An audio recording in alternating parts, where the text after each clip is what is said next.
রাতে খালি গায়ে ঘুমালে দুইটি বিপদ আপনার জীবনে চলে আসবে।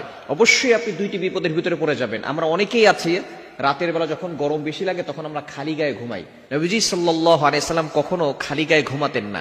নবীজি সাল্লাল্লাহু আলাইহি সাল্লাম এই খালি গায়ে ঘুমাতে নিষেধ করে দিয়েছেন।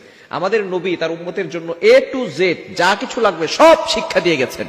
সালমান ফারসি রাদিয়াল্লাহু তাআলা আনহু বলেন, আমাদের নবী আমাদেরকে একেবারে বাবা যেভাবে সন্তানদেরকে শিক্ষা দেয় এভাবে আমাদেরকে শিক্ষা দিয়েছেন।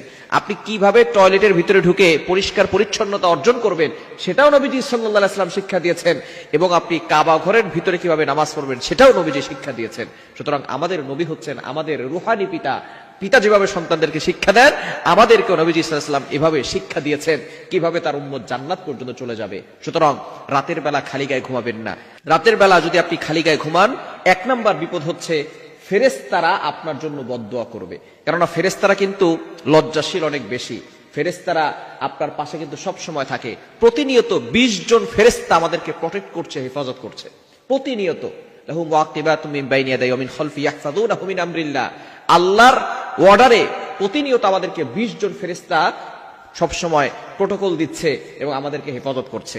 আমাদের সামনে একজন ফেরেশতা, বামে একজন ফেরেশতা, ডানে একজন ফেরেশতা, বামে একজন ফেরেশতা, এই 4 জন ফেরেশতা সামনে, বামে, ডানে, পিছনে আছে। এবং এই 2 চোখে 2 জন ফেরেশতা আছে, 2 নাকের ছিদ্রে 2 জন ফেরেশতা আছে, কানের ছিদ্রে 2 জন ফেরেশতা আছে।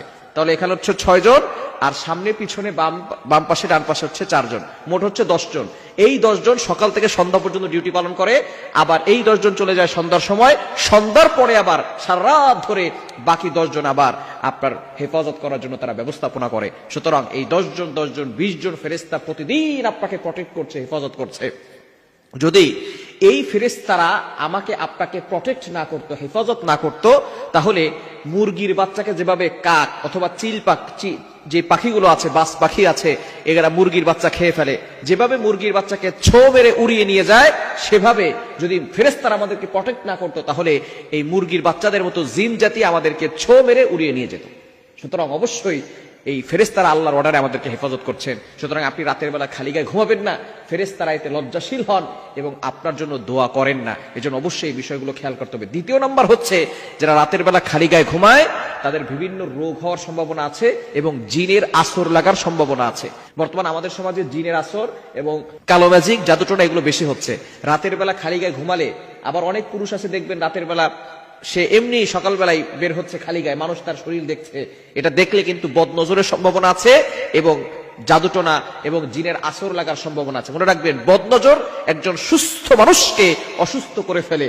বদনজর একটা উটকে, সুস্থ উটকে রান্নার পাতিলে পর্যন্ত পৌঁছে দেয়। অর্থাৎ সে অসুস্থ হয়ে পড়ে, তাকে শেষ পর্যন্ত মালিক জবাই করে রান্নার পাতিলে করে রান্না করে খায়। নবীজি সাল্লাল্লাহু আলাইহি ওয়াসাল্লাম বলেছেন, একজন সুস্থ উটকে বদনজর রান্নার পাতিলে নিয়ে যায় এবং একজন সুস্থ মানুষকে বদনজর লাগলে সে ওই সুস্থ মানুষ অসুস্থ হয়ে কবর পর্যন্ত চলে যায়। সুতরাং এই বদনজর থেকে বাঁচার জন্য অবশ্যই আপনি খালি গায়ে থাকবেন না। আপনি সবসময় কিছু না কিছু আপনার গায়ের উপরে দিয়ে রাখবেন। খালি গায়ে রাতে ঘুমাবেন না, তাহলে এই 2টি বিপদ আসবে। ফেরেশতারা দোয়া করবে না। 2 নাম্বার, অবশ্যই জিনের আসর, রোগ বালাই আপনার উপরে আসতে পারে। আল্লাহ তাআলা আমাদের সকলকে এই খালি গায়ে থেকে ঘুমানো থেকে বিরত থাকার তৌফিক দান।